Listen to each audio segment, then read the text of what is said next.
Donc je vous propose aujourd'hui de poursuivre notre exploration biblique et notre réflexion commencée autour de l'introduction du livre de l'Apocalypse avec les versets 4 et 5 du premier chapitre.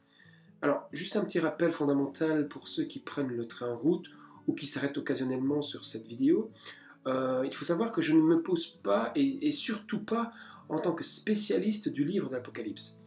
Mon objectif est de simplement vous partager mes lectures, mon questionnement, mes réflexions, bref, ce qui a marqué mon attention au travers des diverses approches, les divers courants de pensée et interprétations parfois, qui peuvent être d'ailleurs assez différentes les unes des autres. Si vous en êtes à votre première approche sérieuse, ou si vous aimez rester en éveil par rapport à la critique constructive et la réflexion constante, je pense alors que ces partages peuvent être un socle, peuvent être une base valable pour vous, pour commencer en tout cas à approcher ce livre, ou en tout cas pour enrichir votre étude biblique. Cependant, comme pour toutes les études bibliques, celle-ci demande aussi d'être complétée et continuellement ajustée au cours de votre cheminement et de votre recherche personnelle. Voilà. Alors, pour commencer, je vous propose de lire le chapitre 1, donc le verset 4 et 5, pour poursuivre ce que nous avons commencé lors des capsules précédentes. Jean salue les 7 églises qui sont dans la province d'Asie. Que la grâce et la paix vous soient données de la part de celui qui est, qui était et qui vient. De la part des 7 esprits qui se tiennent devant son trône, et de la part de Jésus-Christ, le témoin digne de foi, le premier-né d'entre les morts, et le souverain des rois de la terre. Alors, voici le plan que je vous propose pour continuer de relever d'autres éléments importants dans l'introduction de ce livre, et qui demande, me semble-t-il, d'être attentivement gardé à l'esprit pour chercher à comprendre cette œuvre biblique. Alors, on commencera avec un premier point, l'Apocalypse et son type de récit, un petit complément, ce que nous avons déjà dit lors des capsules précédentes, la question des 7 églises, en troisième point, le souhait de Jean dans sa salutation, quatrième point, la plénitude de Dieu, et j'aimerais un cinquième point, finalement, qui est le terme de cette capsule, voilà, une petite réflexion de fin. Alors, l'Apocalypse et son type de récit. Alors ça, c'est important de revenir un peu là-dessus, parce que dans son introduction, et plus encore par la suite, dans ce livre, on repère que l'Apocalypse de Jean a non seulement les caractéristiques d'un livre prophétique et apocalyptique. Alors pour ça, je vous renvoie aux premières capsules vidéo que nous avons passées ensemble, mais elle a aussi un caractère épistolaire. Alors, pourquoi épistolaire? Qu'est-ce que ça veut dire? À l'époque, les lettres à destination des assemblées étaient écrites à la main sur des parchemins pour être ensuite transmis par un coursier. Le coursier était souvent une personne de confiance désignée pour porter cette lettre, pour porter celle-ci finalement au destinataire. Alors, dans le fonctionnement des premières églises chrétiennes, cette lettre était finalement reçue par les responsables de la communauté et lue à haute voix dans l'assemblée. Et ce qui permettait par la suite que ces textes, en tout cas que ces écrits, que ces parchemins, que ces épîtres, ces lettres étaient médités et très certainement débattus par la suite. Alors, ce que nous appelons nous, donc, ce qui veut dire que ce que nous appelons nous aujourd'hui le livre de l'Apocalypse était finalement une lettre destinée à des assemblées diverses.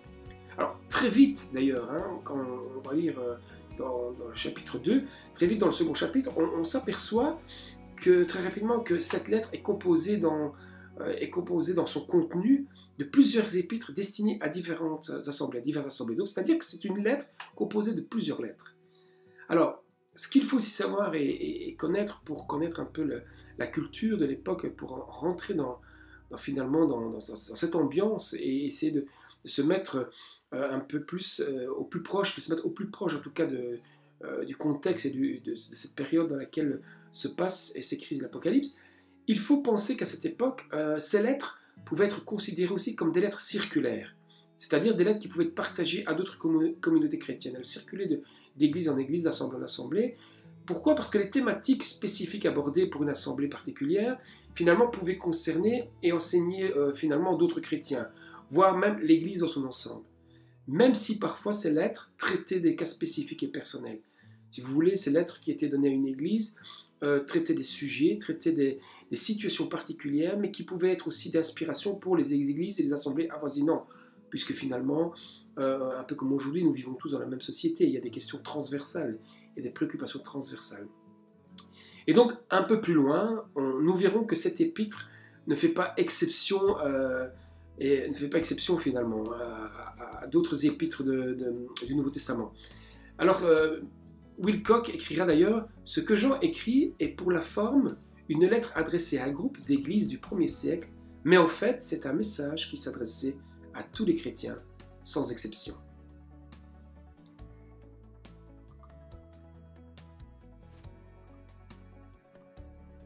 Alors, tout d'abord, pourquoi 7? Pourquoi cette église?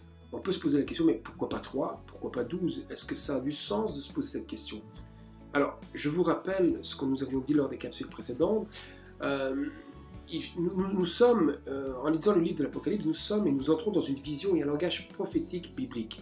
Alors, ce qui veut dire qu'il y a une attention particulière à avoir, c'est les symboles, parce que les symboles ont toujours une place particulière et ils sont significatifs. D'ailleurs, dans la Bible, le chiffre 7 symbolise bien souvent la plénitude, c'est-à-dire l'entièreté, l'ensemble, le tout. Le chiffre 7, si vous voulez, participe d'ailleurs massivement à la structure de ce livre. Lorsque vous le lirez, ou si vous avez déjà lu le livre d'Apocalypse, vous vous êtes bien rendu compte que le chiffre 7 est un chiffre qui revient régulièrement. D'ailleurs, dans le livre lui-même, on parle des 7 lettres aux 7 églises, les 7 sceaux, les 7 trompettes, les 7 visions, les 7 coupes, les 7 paroles du jugement sur Babylone, les 7 visions présentant la victoire finale de Christ. Et donc, si on calcule 7 fois 7, donc le tout un cycle de 7, 49. Vous vous doutez bien que le chiffre 7 n'est pas un chiffre pris au hasard, juste pour le plaisir. Ce nombre entier, finalement, structure l'ensemble, tout l'ensemble de ce livre. Voilà pourquoi il éveille une attention particulière. Alors, il donne à la fois un certain rythme dans le livre, mais couvre également une signification particulière. En tout cas, c'est ce qu'il me semble. Il me semble qu'il nous indique une plénitude, un tout rythmé dans une temporalité finalement maîtrisée par Dieu seul. Que représentent finalement ces 7 communautés? Pourquoi avoir choisi comme destinataire ces 7 communautés et pas les autres? Parce qu'il faut bien se dire qu'il n'y avait pas que ces 7 églises-là dans cette province romaine d'Asie. Nous sommes en Asie, c'est l'Empire romain, il n'y a pas que 7 assemblées, mais on s'aperçoit que cette lettre, cette prophétie est adressée, en tout cas dans l'introduction, particulièrement à 7 églises bien précises dont nous connaissons, nous découvrons leurs noms, les noms de ces 7 assemblées, dans le chapitre 2 et le chapitre 3. Pourtant, Dieu choisit de révéler le regard qu'il pose, l'analyse qu'il fait sur l'état spirituel de ces 7 églises qu'il a identifiées spécifiquement. On voit que Dieu vient sonder les cœurs, il révèle les pensées et dévoile les attitudes, finalement, qui dominent dans chacune de ces communautés. Bref, on voit Dieu poser un jugement pour chacune de celles-ci. Mais, comme je disais tout à l'heure, sur la signification du chiffre 7, en désignant particulièrement ces 7 églises, Dieu fait comprendre finalement que l'intégrité de ces 7 jugements est aussi un message complet pour l'ensemble de l'Église. Le chiffre 7 représentait la plénitude. Donc, les lecteurs habitués et instruits au langage prophétique et symbolique de l'Ancien Testament pouvaient saisir qu'il ne s'agissait pas ici d'un message qui s'arrêtait uniquement à quelques communautés, mais que ce message, le fait d'avoir pointé ces 7 églises avait une vision beaucoup plus large que simplement s'arrêter sur le jugement de cette communauté particulière. Donc, en utilisant le chiffre 7 de la sorte, cela signifiait que Dieu s'adressait à l'ensemble du corps de Christ à cette époque. Alors, d'autres interprètes, d'autres commentateurs de l'Apocalypse vont encore plus loin dans leur système d'interprétation prophétique, puisqu'ils disent qu'ils considèrent qu'il s'agissait aussi de symboliser, par la désignation de ces 7 églises, l'ensemble de l'Église, mais au travers des siècles à venir. Rappelez-vous cette image que je vous avais partagée dans la première capsule, dans les capsules vidéo précédentes, et je pense que c'est dans la première. Les prophéties dans la Bible couvrent bien souvent un message destiné aux croyants vivant à diverses époques de l'histoire. C'était ce fameux caillou qui ricoche. Ce qui vient soutenir finalement l'idée que cette prophétie concerne l'Église entière au travers des siècles. Il y aurait donc un message spécifique pour les églises ciblées. Lorsqu'on lance le caillou, le premier choc, c'est d'abord pour les gens de l'époque, pour les personnes de l'époque. Le caillou qui ricoche, il y aurait un message pour l'Église dans son ensemble, c'est-à-dire pour tous les chrétiens, pas simplement à l'assemblée qui est citée, ou simplement pour la personne qui est citée dans la lettre. Il y aura aussi un message pour tous les chrétiens de l'époque. Ce caillou qui continue à ricocher, finalement, peut être le symbole comme le chiffre 7, comme la plénitude, comme certains interprètent finalement qu'il y aurait aussi un message destiné aux croyants de diverses époques de l'histoire de l'Église. Finalement, je pense, et en tout cas c'est ma conviction, c'est ce que l'on découvre, me semble-t-il, tout en avançant dans le déploiement que va imposer une étude sérieuse du livre de l'Apocalypse. Alors permettez-moi de faire aussi une parenthèse avant le point suivant. Sachez-le et n'en soyez surtout pas perturbés. Il existe plusieurs systèmes d'interprétation dont l'enseignement qui est donné dans votre église, que vous suivez sur internet ou ailleurs, tous ces enseignements sur les événements eschatologiques, sans même que vous le sachiez, est influencé ou inspiré par l'un des systèmes d'interprétation. Juste pour votre culture biblique, je vous donne 4 systèmes d'interprétation les plus importants selon Alfred Kuhn, qui influencent et divisent le monde évangélique, notamment par exemple sur la question du millénium. Le millénium sera un sujet qui va être traité à partir d'un passage du livre de l'Apocalypse. Il y a par exemple le système de ce qu'on appelle le post-millénarisme. C'est ceux qui interprètent que le Christ reviendra à la fin du millénium. Puis il y a un système d'interprétation selon le pré-millénarisme. C'est ceux qui disent que Christ reviendra avant le millénium. Il y a aussi le dispensionnalisme. Ceux qui sont dans ce type d'interprétation pensent que le retour se fera en secret et aura lieu quelques années avant le millénium. Et il y a aussi la 4e grand système d'interprétation, ce sont les amillénarismes par exemple, qui expliquent, selon l'Apocalypse 20, en tout cas ils expliquent l'Apocalypse 20, l'interprétation de ce passage, indépendamment d'un règne intermédiaire avant l'état final. Donc ils enlèvent l'Apocalypse 20, finalement ils le déconnectent de cette réflexion sur le millénium. Alors, c'est vrai qu'au départ, ça peut paraître compliqué, je vous l'accorde, c'est encore compliqué pour moi d'ailleurs, mais voilà pourquoi d'ailleurs, une petite réflexion, nous avons besoin de docteurs en théologie qui soient à la fois inspirés et bibliquement bien informés, et qui sont capables de nous aider finalement à comprendre ces choses dans un langage clair et compréhensible. Surtout lorsque nous n'avons jamais approfondi ou entendu parler sérieusement de ces choses. L'Apocalypse n'est pas forcément... et comme je disais au début, c'est pas un livre facile à étudier. Alors, si je vous dis tout cela, si je fais cette parenthèse, c'est pour que vous le sachiez. Pourquoi? Parce que parmi les gens intéressants et sérieux, parmi les lectures que vous pourrez faire, parmi vos recherches, certains, vous pourrez trouver des visions qui diffèrent finalement. Et ne vous en inquiétez pas, ça fait partie, parce que l'Apocalypse, comme on le disait au début, c'est pas quelque chose qui est facile. Et je pense qu'il faut toujours garder cette position de sagesse, qu'on avait dit la posture de sagesse. Ce qui a été, on le sait, mais ce qui est à venir, finalement, soyons prudents, n'interprétons pas tout de suite les choses comme étant reliées ou accommodées à une prophétie bien particulière qui doit se dérouler à un moment bien particulier dans l'histoire de l'Église. Alors, si vous vous intéressez fortement à aller un peu plus loin, par exemple, je vous conseille quelques livres. Voilà, alors, je vous conseille Alfred Kuhn pour ceux qui débutent, parce qu'Alfred Kuhn, je trouve que c'est quelqu'un qui écrit d'une manière assez claire et facile à lire, malgré la complexité de ce que nous pouvons lire.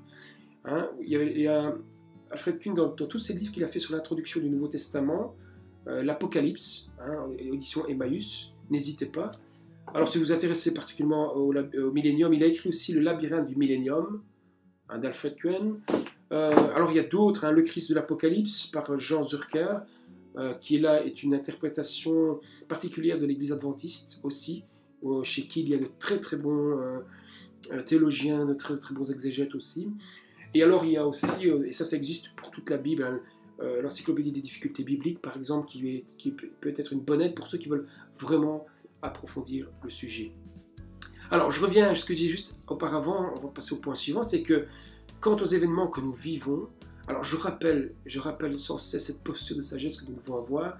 Ce qui est passé peut être identifié avec précision, tandis que ce qui est à venir, pour tout ce qui est à venir, nous ne nous précipitons surtout pas dans l'interprétation. Soyons attentifs aux événements, voyons s'ils peuvent être des signes précurseurs, mais laissons le temps au temps pour manifester finalement ce qui doit réellement être identifié comme la réelle interprétation de la manifestation de la chose attendue, de la chose à venir, c'est-à-dire ce qui est attendu en rapport avec ce qui est annoncé, ce qui est prédit dans la prophétie du livre de l'Apocalypse de Jean. Alors nous voici au point 3 de notre plan. Donc on avait vu au point 1 l'Apocalypse, son type de récit. Nous avions vu que c'était aussi un type épistolaire, donc une lettre écrite, un petit complément aux capsules précédentes. On avait vu au point 2, on avait abordé juste un petit peu pourquoi, que signifie le chiffre 7 finalement, l'importance du chiffre 7 dans l'Apocalypse, mais aussi pourquoi c'est cette église-là, pourquoi c'est adressé à cette église. Et dans ce point 3, c'est le souhait de Jean dans sa salutation. Alors, relisons juste ce petit bout dans ces 2 petits versets. Jean salue les 7 églises qui sont dans la province d'Asie. Que la grâce et la paix vous soient données de la part de, et ça on va voir juste après, que la grâce et la paix vous soient données. Alors, je m'arrête juste un instant sur cette petite salutation, parce que dans cette salutation, dans ce que Jean exprime, je vois avant tout l'expression de sa prière quotidienne à Dieu pour les besoins élémentaires de l'Église de l'époque. C'est d'ailleurs même une salutation qui était souvent reprise, et reprise d'ailleurs régulièrement par l'apôtre Paul lui-même. Non seulement les chrétiens de l'époque étaient des chrétiens persécutés, et ces chrétiens persécutés aspiraient à vivre librement, mais d'autre part, ils avaient également besoin de résoudre certaines perturbations intérieures, ce conflit intérieur finalement qui agite l'âme humaine plutôt que de l'apaiser. Et Jean sait que le premier conflit à résoudre dans le cœur d'un homme, c'est la rébellion contre Dieu. Et donc, il me semble, quand Jean, comme l'apôtre Paul, fait cette salutation à l'Église, aux assemblées, que la grâce et la paix vous soient données, il est d'une part besoin de cette grâce, de ce don, de ce cadeau que Dieu peut faire, de nous faire comprendre, de nous donner tout ce dont nous avons besoin pour notre vie de tous les jours, mais à la fois cette paix qui a 2 dimensions.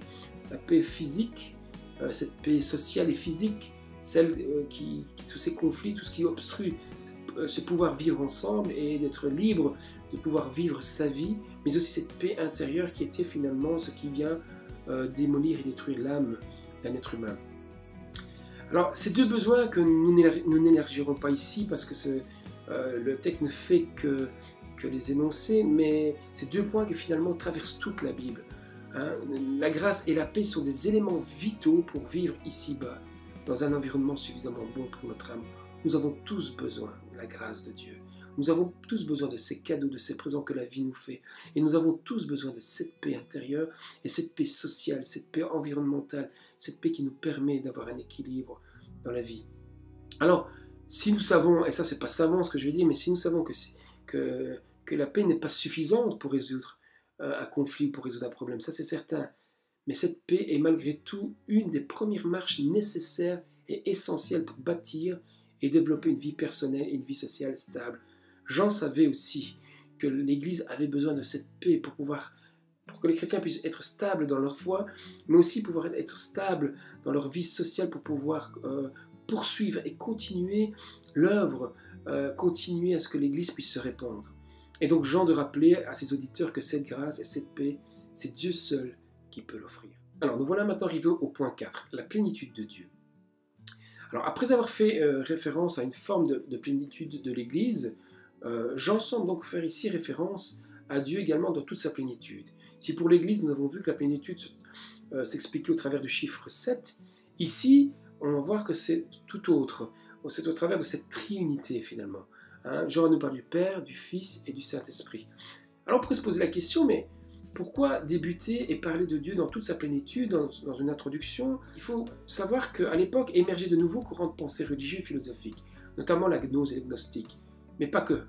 Mais ces nouveaux courants religieux philosophiques et religieux-philosophiques tentaient de s'immiscer dans l'enseignement de l'Église. Finalement, ils voulaient venir un petit peu bousculer l'enseignement pur des apôtres. Il y a des points qui étaient remis en cause à cette période par ces courants, c'était la nature du Christ. Alors Jean écrira donc tout d'abord que cette grâce et cette paix vous soient données de la part de celui qui était, qui est et qui vient.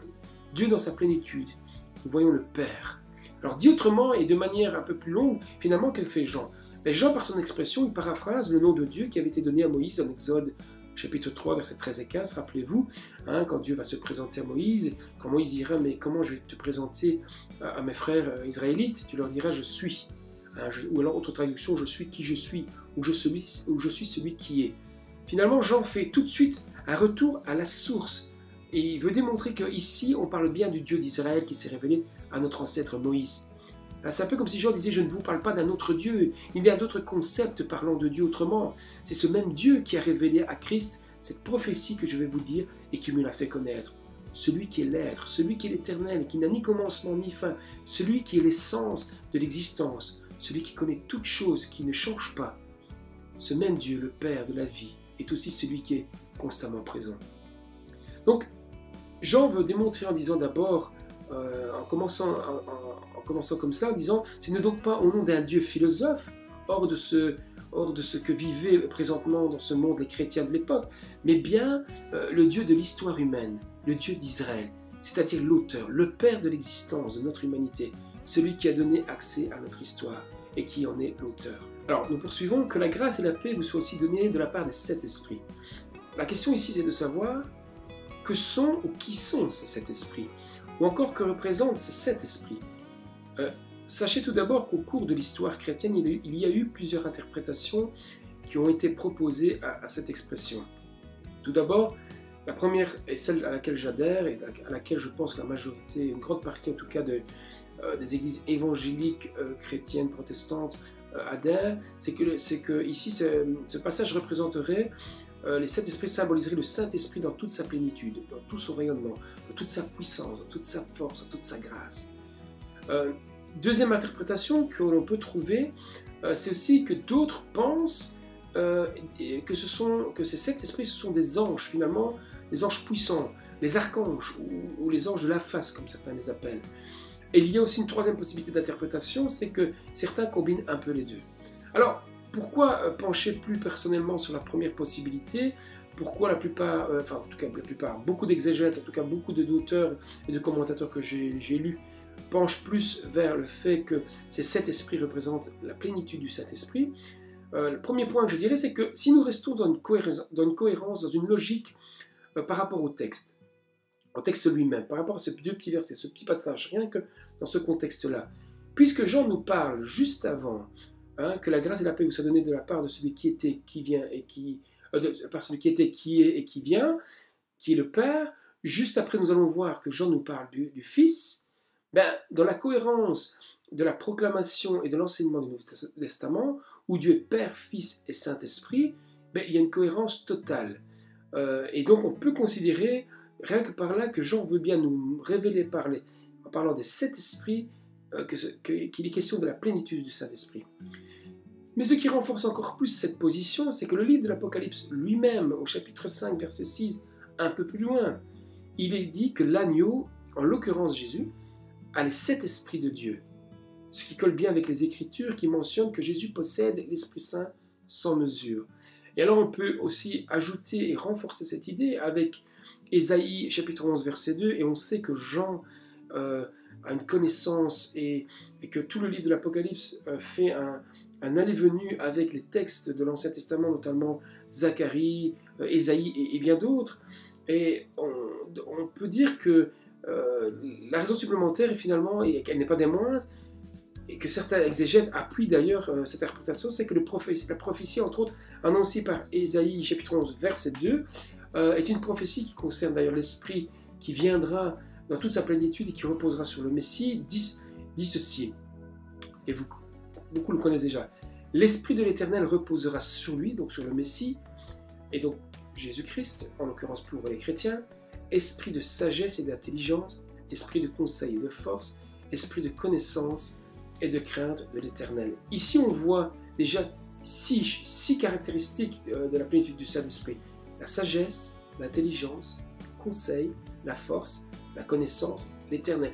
Et si on prend le verset 3 que je ne connais pas par cœur, qui suit dans Ésaïe 11, il est question de jugement. Et donc il y a aussi la capacité de savoir juger de manière juste. Pour terminer sa présentation de la plénitude de Dieu, Jean nous parle d'abord du Père, celui qui était, qui est et qui vient.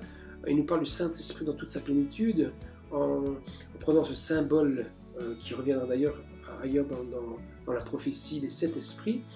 Et il nous parle maintenant du Fils et donne 3 qualités particulières finalement de la nature de Jésus-Christ ressuscité.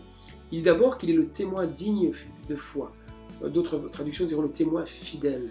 Et c'est vrai que cette fidélité était déjà annoncé dans l'Ancien Testament comme caractéristique, comme qualité du Messie à venir. Ésaïe, chapitre 5, verset 4 dira « Voici, j'ai fait de lui un témoin pour les peuples. » Le témoin fidèle, le témoin pour qui peut nous témoigner, sur qui on peut nous appuyer pour connaître la vérité sur Dieu, c'est Jésus-Christ. Il est annoncé, il est le Messie. Voilà ce que renforce cette position de Jean dans ce qu'il annonce. Les évangiles eux-mêmes regorgent de textes qui démontrent cette nature de Jésus comme étant le témoin fidèle et digne de foi. D'ailleurs, Jean va reprendre dans son évangile d'ailleurs ces phrases de Christ lui-même: « Nul ne va au Père que par moi. Celui qui m'a vu a vu le Père. » L'apôtre Paul reprendra en disant que Christ est le reflet de l'image du Père. Donc, quel est le témoin le plus fidèle sur qui nous pouvons nous appuyer le plus fidèlement possible pour être et pour connaître la vérité, pour savoir qui est Dieu et ce que Dieu veut nous apporter et refléter? Nul autre que Jésus-Christ, nul autre que lui. En plus, une deuxième caractéristique que Jean va apporter dans cette salutation, en parlant de Jésus-Christ, c'est qu'il est le premier-né d'entre les morts. Alors, comment comprendre cette expression en disant de Jésus qu'il est le premier-né d'entre les morts, alors que Enoch et Élie sont identifiés dans la Bible comme ayant été enlevés sans avoir connu la mort, alors que Moïse est apparu à certains disciples sur la montagne au moment de la transfiguration, alors que 3 personnes sont ressuscitées au cours du ministère de Jésus. Comment Jésus peut être le premier-né d'entre les morts? Comment faut-il comprendre cette expression? Que signifie cela? Alors, si on fait la comparaison, pour Élie et Enoch, c'est assez facile, c'est assez simple. Étant enlevés, donc ayant connu l'enlèvement, ils n'ont pas connu la mort. Donc on ne peut donc pas les considérer actuellement comme des ressuscités. On ne peut pas les considérer comme des ressuscités d'entre les morts. En ce qui concerne Moïse, pour certains exégètes, ce n'est pas l'apparition d'un Moïse ressuscité que voient les disciples le jour de la transfiguration, mais bien finalement une vision dans laquelle Dieu leur aurait montré comment Moïse serait glorifié le jour de son retour. Et en ce qui concerne les 3 ressuscités, ils n'ont pas été rappelés à une vie éternelle, c'est à une vie naturelle et mortelle qu'ils sont revenus. Et donc ils ne sont pas ressuscités. Christ seul est ressuscité. Et en revêtant cette résurrection, en revêtant corporellement la vie éternelle, Jésus donc a vaincu la mort. Et c'est dans cette perspective qu'en lui, Jean rappelle que nous sommes aussi appelés à ressusciter et à ne plus devoir affronter la mort, et plus précisément la deuxième mort dont parle l'Apocalypse. Et c'est dans cette grâce et cette paix, c'est en ayant cette connaissance, avec cette espérance et avec cette vérité que Jean vient finalement prier et souhaiter aux chrétiens de recevoir cette grâce et cette paix. Nous ressusciterons également pour une vie éternelle. Voilà ce qu'annonce aussi Jean en proclamant cette chose. Finalement, on peut donc dire, comment comprendre ce terme Jésus étant le premier-né d'entre les morts? On peut dire que le titre premier-né d'entre les morts n'est finalement pas, n'est avant tout pas un titre lié à un sens chronologique, premier dans le sens chronologique, mais plutôt un rang d'honneur, à une reconnaissance statutaire qui finalement, ce statut, ce rang d'honneur garantit et rend possible la résurrection pour ceux qui mettent leur foi et leur confiance en lui. Puisque Christ est ressuscité, puisqu'il a reçu cette puissance de résurrection, puisqu'il donne et puis il a cette puissance de résurrection, alors il pourra aussi nous ressusciter d'entre les morts le jour de son retour, le jour de ce jugement final finalement. Voilà ce que Jean amène, voilà l'espérance que la prophétie va apporter, voilà dans la grâce et la paix que Jean souhaite aux chrétiens qu'ils puissent recevoir de Dieu, c'est en s'appuyant sur cette certitude et cette espérance. Finalement, on pourrait se dire, si tout est écrit d'avance en parlant de l'Apocalypse, où est notre choix? Où est notre libre arbitre? Où est notre liberté de décision? Dans cette conception, serions-nous finalement que des pantins programmés à réaliser tout ce qui est prévu par avance? Et c'est vrai que cette question légitime, on pourrait se la poser, mais je ne pense pas. Je ne pense pas que nous sommes des pantins, je ne pense pas que nous devons voir les choses de cette manière. Alors, permettez-moi d'utiliser mon imagination et mes métaphores personnelles. lorsqu'un scénariste écrit son scénario, il écrit son film, il connaît parfaitement le plan de son film. Il connaît le point de départ, il en connaît la fin.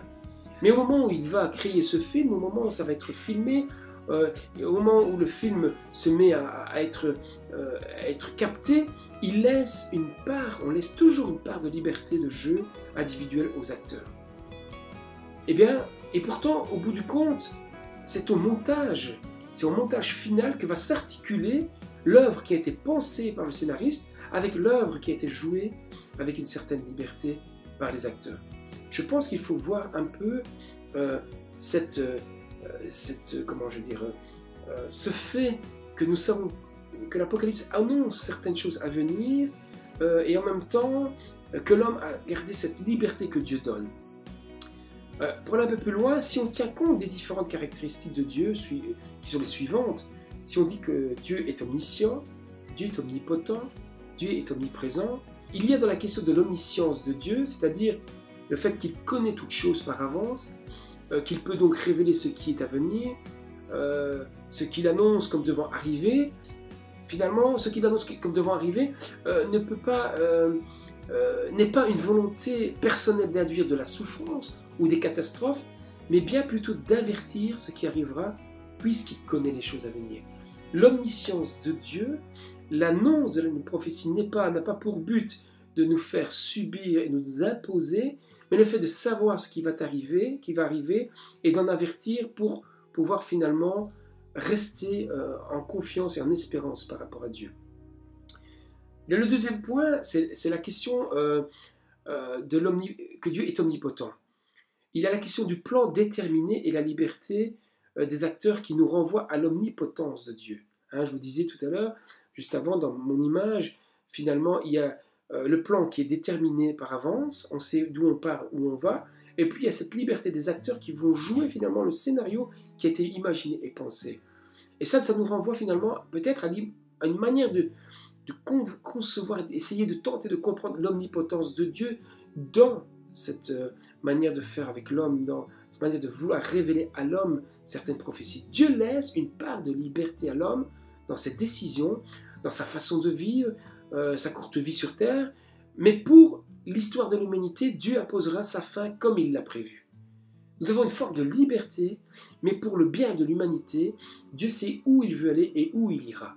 Quoi que l'homme fasse, quoi que l'homme pense, quelle que soit la manière dont l'homme va jouer sa vie sur terre, Dieu a déjà déterminé finalement la finalité des choses. Donc on pourrait peut-être dire, sur ce plan, que nous sommes déterminés sans être contraints à un déterminisme absolu.